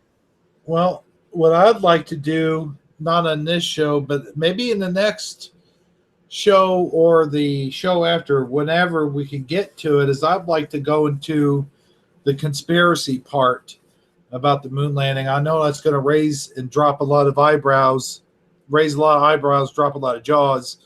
But I'd like to look up some research and find out who started the whole quest to find out if it was real or fake or blah, blah, blah. And just kind of not to try to prove or disprove anything, but just kind of get the history of the whole thing and who was the first person to sort of step outside the box and go, no, wait a minute, this is inconsistent here. Or you can see. Yeah, it's kind of like just review what's real versus what isn't. No, I would be down with that. Yeah, we could do that in the future show. All right. But, I'd say. Are you able to see what chat has to say, if anything? Oh, Chad is talking up a storm, sir. They're talking about, basically what we're saying, what we've covered, the dark satellites and the blood on our hands, and Did a lot more bad than good, and the Mine Sizz just came in, and Tang the Drink astronauts took on the moon, and oh man, I would love to talk about how space foods have improved over the years. And I saw a really good documentary on that on one of my Star Trek documentaries of how far along we have come from space foods. I'd like to do something like that where we talk about the space foods, how they used to be like just basically toothpaste, and now they can eat like actual regular foods up in there. And I want to talk about. Well, you're saying you're saying all this with that mind's eye of assuming that they're really taking all these things into In space, quote unquote right. space. Yes, I know. I know, but I tell you one thing though, I like me some Tang. I grew up on some Tang. I like Tang. I forgot about it. I haven't had any in a while. they don't still sell it, do they? Oh yeah, you can still buy it. I had some about a year ago. Oh, cool. Does it come in different flavors? Yeah, you know how they have the Kool-Aid in the little squeeze bottles now, where you can drip it into your bottled water or whatever. Oh yeah. They even make a version of Tang that does that. Oh wow, really? Yep. Oh, cool, man. I gotta try that. I used to like Tang. They used to sell orange Tang, if I'm not mistaken, down at McDonald's. Yeah, as far as I know, the only flavor is orange. If there's a new flavor, I'm unaware of it. It's Mandela if it's a new flavor. Yeah. Grape flavor. No. There's never been grape. I actually thought that they did come out with new flavors back in the 80s, though, didn't they? I mean, if there is a new flavor, I'm unaware of it. It wouldn't surprise me. I mean, but I'm only aware of orange as far as I know. I'm gonna have to look that up someday because I could have swore back in it wasn't the 80s, it's probably back in the 90s where they were doing all the extreme stuff. Everything had to be an extreme. Extreme this, extreme gum, extreme Kool-Aid, extreme whatever. Everything was extreme in the 90s. They even had a show called Extreme Ghostbusters. You remember that show? I used to watch the Extreme Games. The Extreme Game. Yeah. Kind of like the X Games. Yeah, it was kind of like BMX and a whole bunch of stuff where they snowboarding and where they were the skateboarders and everything like that. What is it when you go down the snowboarding? All that stuff. They had competitions. They called it the Extreme Games. Yeah, I remember those. Remember Tony Hawk when he was popular? Oh yeah, I heard of him. I used to have all the video games, the Tony Hawk PlayStation games. Remember those? Yeah, I remember I bought them for my son. That's about the time when he was really into them. I used to watch him play them more than I actually played them myself. I used to play that one, and I don't know if you ever were a huge Nintendo guy or not, but I also used to play a game, and you probably heard of it, and I'm sure the rest of the civilized world has. Skate or Die. You ever play that game? I've heard of it, but I've never played it. Oh man, that game was awesome. I used to play play the 80s the way you said that. I didn't even try to. That's the thing. I could do that without even trying. You know that? I can make my voice go high. High is not very high. Oh, did you ever hear my Winnie the Pooh impression? No, that one's a new one to me. It's really low, so you gotta really tune in. I'm gonna do it real quick, and then we're gonna talk about stuff. Okay. All right, so here goes. I'm gonna try it. Oh, bother! I mean that. Did you hear that? What was the guy's name? His friend Christopher Robinson or something like that, right? Oh man, Christopher Robin. There was Tigger. Yeah. There was Be Winnie the Pooh talking to Christopher Robin. Oh man, I don't. Christopher Robin was a kid, man. I can't do Yeah. voice. No, you don't have to do Christopher Robin, but you're Winnie the Pooh, and you're talking to Christopher Robin. Okay, let's see how would that go. Let me light up a cigarette. I think I can do it better if I if I light up a cigarette. Go ahead and talk amongst yourselves. Remember that? It was on Saturday Night Live. Talk amongst yourselves.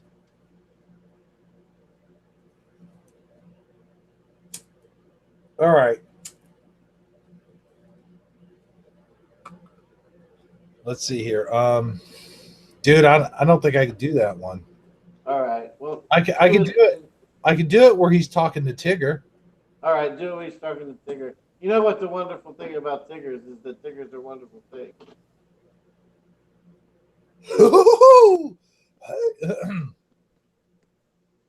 Oh boy. Oh, you're on the spot. I lost the Tigger voice just There then. goes our perfect show. No. Dang it, Bobby. Put some pants on, boy. Oh, bother. I'm all out of honey. I don't know. Yeah, Winnie the Pooh isn't your best impersonation. Winnie, I think you still kind of need to work on that one. Well, no, I got it down pat. It comes and it goes. Oh, okay. I'd be like, just then your microphone went almost dead, dude. I'm up walking around. I'm almost done. I'm making me some coffee. I just drank my final cup. Here's one for you. Let's see if you can guess who this is. Hey, Willie! Ah!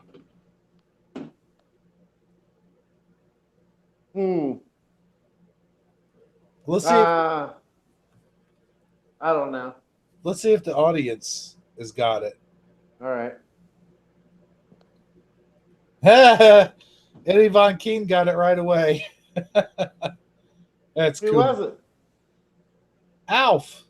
Oh, Alf. Yeah, you remember? I remember Alf. He used to like to eat cats. Sure.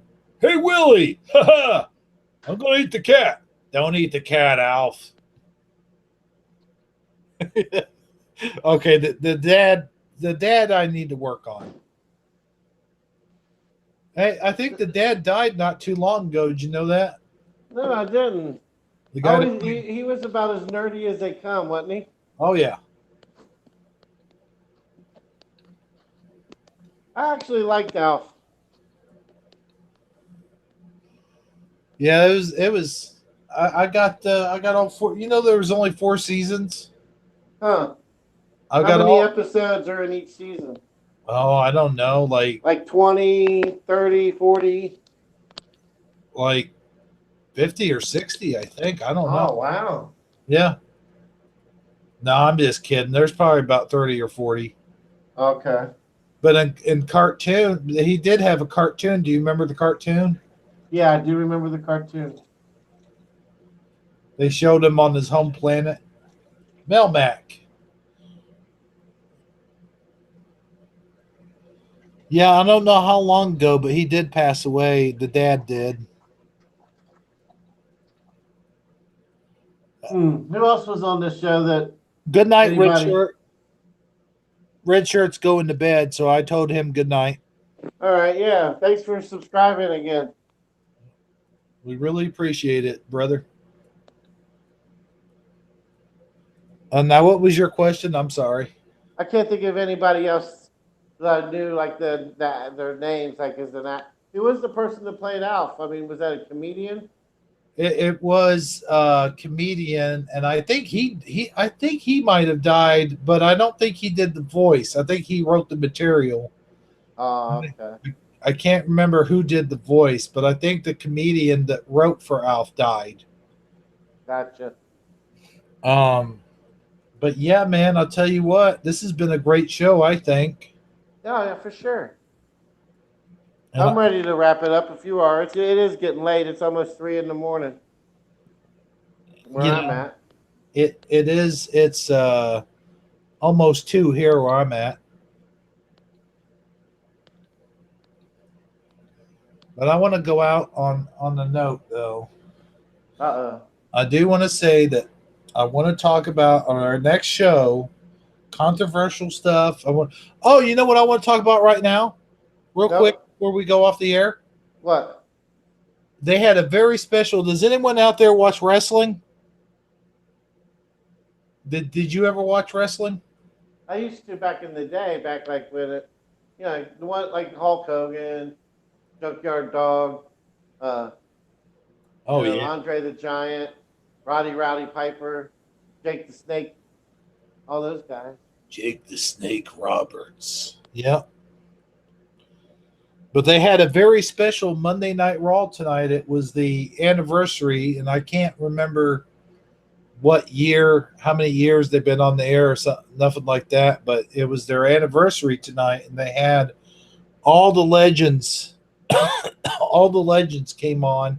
All the ones that are still alive. Well, not all the legends, but I mean A lot of them. a lot of them that were still alive. They had Sergeant Slaughter, Hulk Hogan. They had, let's see here, DX. You remember DX? Mm-hmm. How about the Hart brothers? No, they're all dead. Oh, okay. But Jimmy Hart, Mouth of the South, he was on there tonight. Okay. The Godfather, you remember the Godfather? The Who Train. How about Eddie Von Keen knows who I'm talking about. everyone else I can think of is dead. Andre the Giant is dead. I'm talking about. Okay, you got a good mixture. You got a little bit of the 80s, 90s, and 90s, late 90s. Yeah. But they had the NWO, Scott Hall, Kevin Nash. They had X-Pac, the Road Dogg. Let's see who else. The Road Dogg, Triple H, Shawn Michaels, the Boogeyman. I don't know if you know who that is or not. Now, a lot of these names are vaguely familiar. I mean, I vaguely remember their names, but I didn't really watch wrestling anymore when they became popular. Ric Flair, woo! Yeah. The Nature Boy. And they had a really great show, man. It was That's really cool. And of course, what you gonna do when the Hawkster and all his Hawkamaniacs runs wild on you, brother? They had Hulk Hogan on there. And it was awesome. Although Hulk Hogan didn't have any really good lines. He just kind of came out and said, you know what? I really appreciate the fans, brother. You know, it was just that kind of thing. But I always thought that Hulk Hogan would end up owning the wrestling industry. Like that he would eventually be the guy that would take it over. Like as the owner. You know what I'm saying? yeah, I don't know. He had his own organization there for a while, but then I think Jeff Jarrett took it over. Oh, okay. But you know, Vince McMahon has sunk a bunch of individual companies. I mean, he just put everyone under the ground. Right. And I've seen clips on YouTube recently of when Snoop Dogg came on tried to get into wrestling for a minute. Did you see these? Have you seen these? Where Snoop Dogg comes into the wrestling mat with Hulk Hogan. I think I've seen that. Yeah. Yeah. And he's mocking this other guy that has just came out who's kind of like the Hulk, but he's not the Hulk. What's his name? He's like a wannabe Hulk. It's something Mania, but it's not Hulkamania. Hulk Hogan to AEW. All right. I can't wait to see that. No, I don't really know what you're talking about. I'm sorry. That's okay. It was just a video I saw on YouTube not too long ago. Look it up. Look up Snoop Dogg Hulkamania, and you'll see. All right. But I'll tell you what, though, man. For those wrestling fans out there, if you guys are retro wrestling fans, you would have really enjoyed tonight's show. There was a match that I watched that had. Yeah, I was going to ask you what was the highlight of the event. Sorry, what? What was the highlight of the event? Something that really stood out. Well, I don't know anything about that, but I was going to say do you remember? Rey Mysterio. Rey Mysterio came on, and he was wrestling one of the newer guys, and I can't think of who the newer guy he was wrestling, but when he was in there wrestling, all of a sudden RVD come out, and then Kurt Angle came out, and then Sergeant Slaughter came out.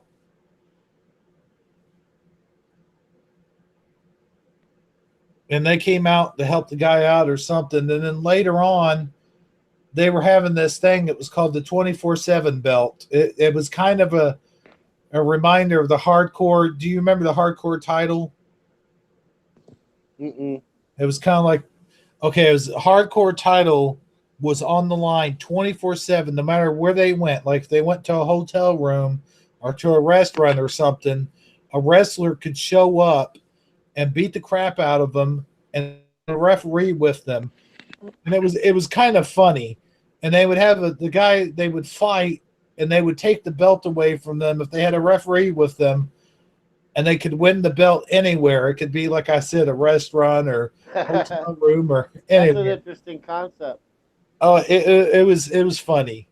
And they had that tonight, and it was all the old wrestlers and all of the older guys, and it was some of the other people that the $1 Million Man comes out, right? Okay, one of the girls won the belt. I think it was Alundra Blaze.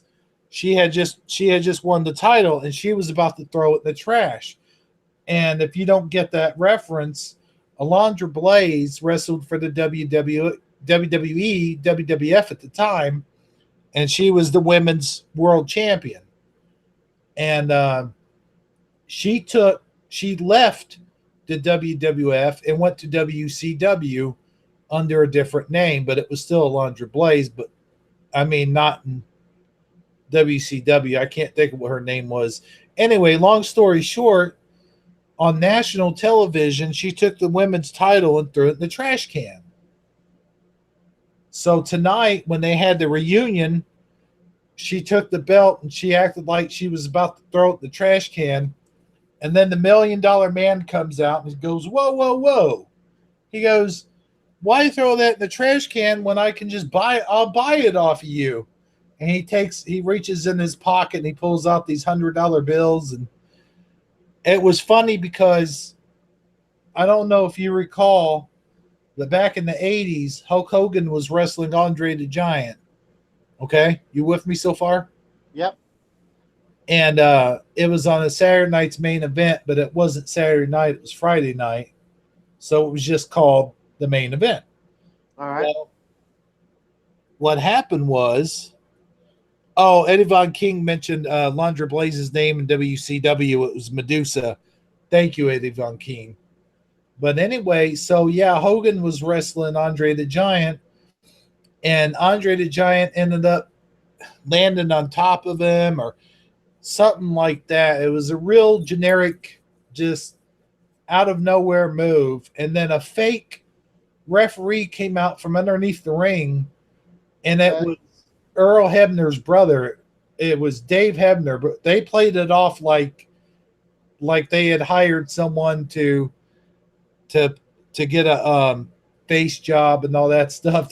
That was the storyline. So anyway, no, the original referee got knocked out, and the other referee crawled out from underneath the ring and went and counted Andre the Giant's hand, 1, 2, 3, and then after Andre the Giant won the belt, the $1 Million Man turned around and handed Andre the money, and then Andre the Giant put the belt around the $1 Million Man, and it was the shortest title reign ever in wrestling history. Right. And so that was a callback. Tonight was a callback. So they were doing a lot of throwback stuff. Oh, yeah. Okay, I got you. So I actually remember watching that show when I was a little kid. That was one of the first wrestling shows I ever watched was the main event. And I remember that, and I was so disappointed when I was a little kid because, when you're a little kid, you're thinking it's real and everything's, whatever. And you don't really realize a lot of what's going on behind the scenes and stuff like you do today. Right. Well, wrestling, is real. They're really out there being athletes and doing things. It's just the outcome is scripted, and a lot of the moves are, they move out of the way just in time so that they don't suffer injuries. But actually, you have to be an athlete to get out there and do what they do. Yeah, yeah, it's real athleticism. It really is. Yeah, But like you said, it is all scripted. And they all know what they're doing, and they yeah, know it's acrobatics basically. yeah, They know what they're doing enough to where they're not going to really hurt each other. You know what I mean? yeah. There's a lot of professionalism involved in pulling that off. It's not something that you can just be fly by night and make it happen. True. Unless Actually, you were Jimmy Superfly Snuka, then maybe. Eddie Von King, you're right. He was. I was just getting ready to say the genius.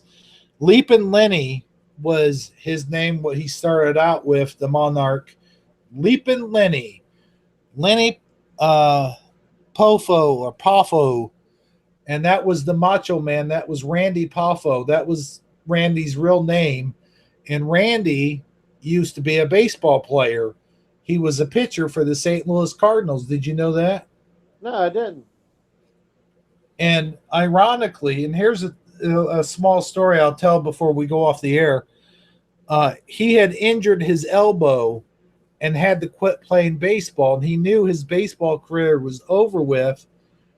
And I think his brother, or maybe it was his dad, somebody in the family, because the family had been in the wrestling business for generation and generation. You know how that goes. Right.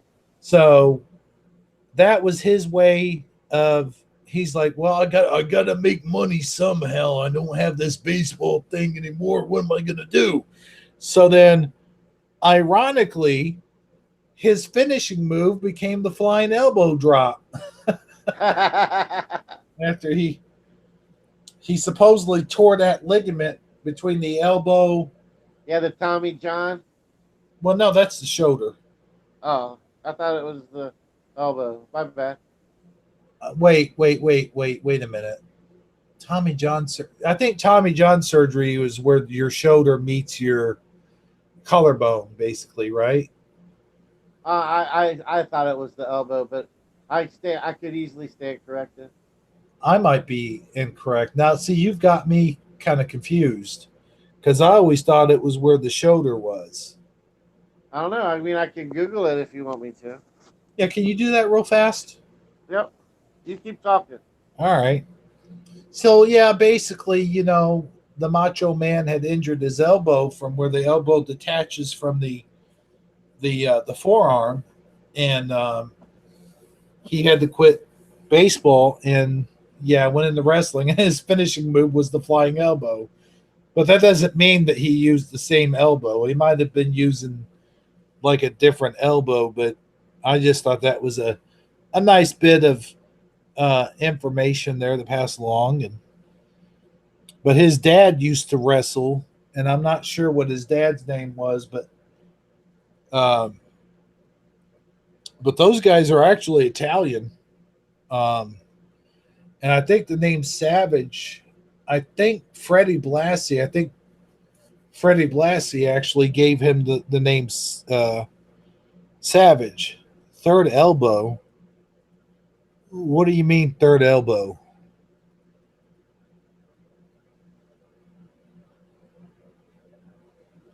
I don't get that. It looks like Eddie Von Keen is still hanging in there. I appreciate that. I think everyone else pretty much went off to bed. Well, Tommy John is a surgical procedure in which a healthy tendon extracted from an arm or sometimes a leg is Huh. used to replace an arm's torn ligament. The healthy tendon is threaded through holes drilled into the bone above and below the elbow. Ah, so you were correct, sir. Yeah, and apparently it takes about Um, an hour on the operating table and at least 364 days of rehabilitation. okay. You cut out there for a second. Oh, can you hear me now? Yeah. It's it's about an hour on the operating table, and what follows is at least 364 days of rehabilitation. The cost of the surgery, according to Gainesville Times story that cited the Georgia Sports Orthopedic Specialist Center, said it's about $15,000 procedure. Oh wow. Yeah, you know what I was getting confused with? I was getting confused with torn rotator cuff. Yeah, because they sound so much alike. Yeah, we'll go with that. You know what I said earlier? I said his other elbow, and Eddie Von Keen sit here saying his third elbow. Or like Kanye West would say, his other elbow. Yeah.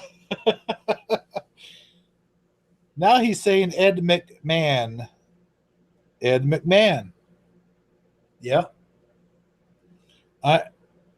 They were having that whole dispute there on Scare Performances channel earlier. The whole Ed McMahon situation. What was in what context? It was I think they had some evidence, or not evidence, but residue of someone, a broadcaster, someone mentioning about Publishers Clearinghouse. Publishers Clearance House at Ed McMahon. And someone had mentioned that Ed McMahon had died, and Dan didn't realize that he had died. And I said, or somebody said, well, I said it first, but no one picked up on it right away. But you know how fast the chat goes sometimes. Right. So I mentioned that, yeah, I think he died a couple of years ago. And then I come to find out he died in 2009. Yeah, that's about right.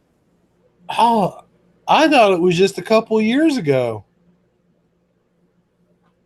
I would have guessed 2012, but yeah, that's if what it's I was. 2009, then it's 2009. That's what I was guessing, like 2012, 13, or 14, somewhere in there. But maybe I'm thinking about Johnny.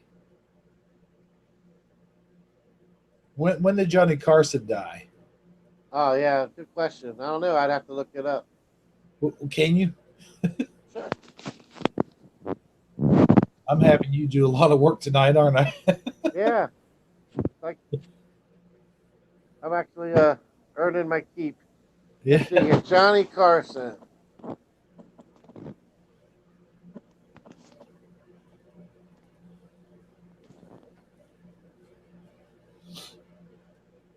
I'll have to fix me a sandwich after this Yeah, break. he died in 2005. What? Yep, January 23rd. Holy cow. What? Wow. What? Why am I thinking these guys died a lot? Man, that's weird. Tell you what, when did he go off of the air? He had to.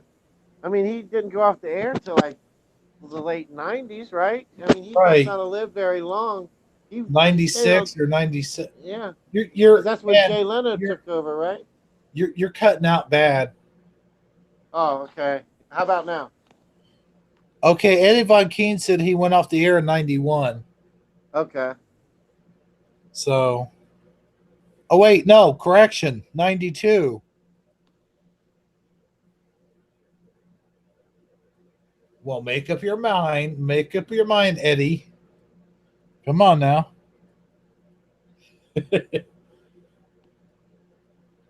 So I was thinking that was later in the 90s than that, weren't you? Yeah, I was thinking it was closer to mid to late 90s. But now that I think about it, that makes sense because my daughter was born in 96. So Okay. she was definitely, like, I remember, like, when she was young, there was no Johnny Carson on TV. But like he said, he went off the air in 91, so, or 92. 92, I think. Yeah. What he corrected himself. Well, I guess we're done here. Yep. If you are. Oh yeah, definitely. I'm out of things to say for tonight. Yeah, we've been on for a good 2 hours almost. That's about right. That's about. I wanted to keep it under 2 hours, so we did good. Late 90s is when Johnny went. Really? Okay, yeah. All right. He went on Letterman with the With publisher. that big check. Uh-huh. Yep. So, all right, that would make sense. Well, listen, everybody, we're gonna go ahead and close the broadcast down. I'd like to thank everybody for coming out and watching the show. Our successful, hopefully, it was successful Monday Madness, and maybe next week we'll change the name of the show to Macho, to Monday Macho Man. That's our goal. That might not be politically correct. Some women watching the program might go, well, why would they call it macho? What are they, just a bunch of macho guys out there? Are they Well, yeah, maybe macho? they'll just tune in to see how macho it is. There you go. The whole show is just going to be me doing Macho Man impressions. For 3 hours. Oh, God. You really are trying to get me to lose my voice, aren't you? I'm just kidding. I don't know. Besides, your microphone's going out anyway, so good time to close the show, huh? Yeah, I'd say. All right, for everyone here at the Hebrew channel, we would like to thank you all for kindly dropping in. We'll see you folks again next week. So tune in next week with you and all your kin, or something to that effect. Oh, and I'd like to thank Sagittarically Speaking for doing his thing, and he helped name the show. So thanks for that, guy. All right, you're welcome. Anytime. Anytime you need a show named, you call me. Oh, yeah, okay. I definitely will. You know, it's funny. God's Armor came up with the name Shifty Sunday, and you came up with the name Monday Madness. So And I you don't came have. up with Thirsty Thursday. That's right. I do have one original idea. And we're only down to 4 more days of the week that can be named. So we better try to stake our flags while we still can. Ooh, yeah, because there'll be lots of people trying to come up with Friday, and how about Fierce Friday? I don't know. Oh yeah, Eddie Von Keen's the one that came up with Taco Tuesday show. Although I don't know but it should be spelled taco, Taco, yeah, with an L. Yeah, taco Tuesday. That's not enough. We could do Weirdo Wednesday. I like that. Weirdo Wednesday for sure. That would be the time we take live callers, but you have to be a weirdo when you call in. Yeah. Well, we got plenty of that anyway. No, but no, man. Let's see. What was his other idea? I'm reading your ideas, by the way, Mr. Von Keen. Titarian. Am I saying that correctly? Chicharian. Now you better say ideas that I can pronounce, because I'm horrible pronouncing words. Can you read that, Sagittarically Speaking? Yeah, let me get in there. Hold on. It'll take me just a second here. I keep trying to end the show, and they keep pulling me back in.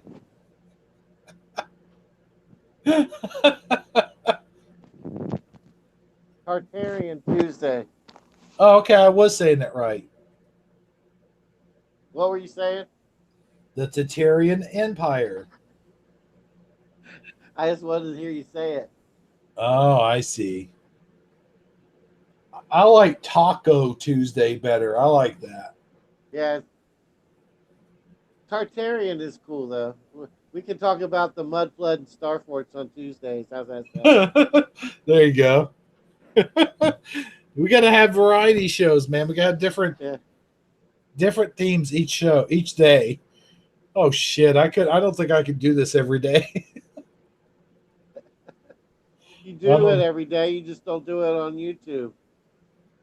Oh, you mean like I have my own little show? Yeah, and you talk. I mean, your imagination runs wild, right? Sure. I put on little puppet shows.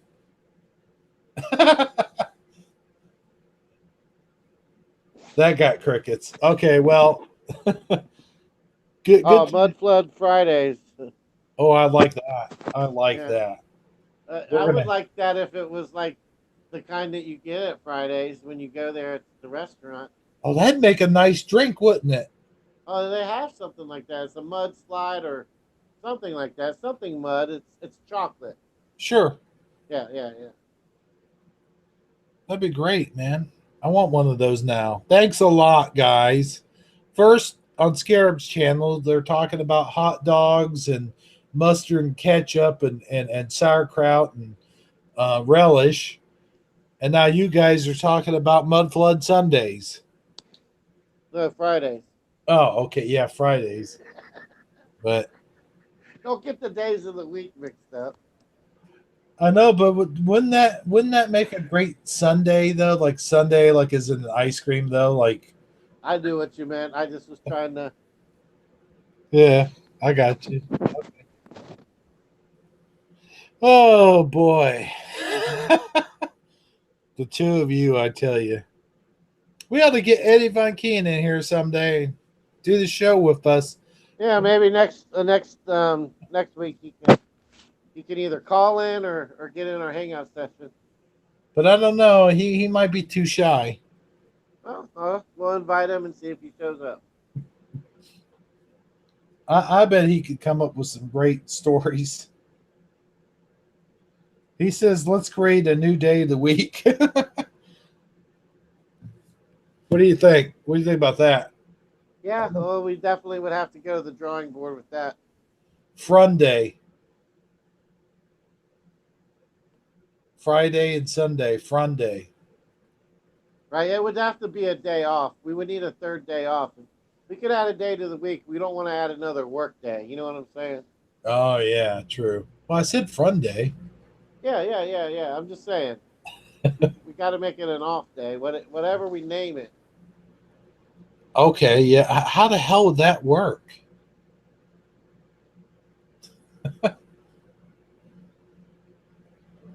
Scatterday. No, that sounds bad. That sounds like something Bigfoot does in the woods, all day long. I don't know, folks. Hey, listen, we're getting silly here because it's 2 a.m. where I'm at, and it's 3 a.m. where Sagittarically Speaking is at. His microphone's going dead, and my head is going dead. So, Until Let's next time. Well, everybody make sure you tune in for Wednesday Word on our Armor Up channel. And we'll be back again on Sunday. we'll be back again with another Shifty Sunday, and we might start another show somewhere Between now and then. middle of the week. Who knows? Good night, everybody, from Hebrew Channel. This has been Hebrew77 and Sagittarically Speaking, saying so long, everybody. Good night, and God bless. All right, let me just hit the stop button now. Are we off the air yet? Mm. Oh, shoot. Okay, never mind. There it is.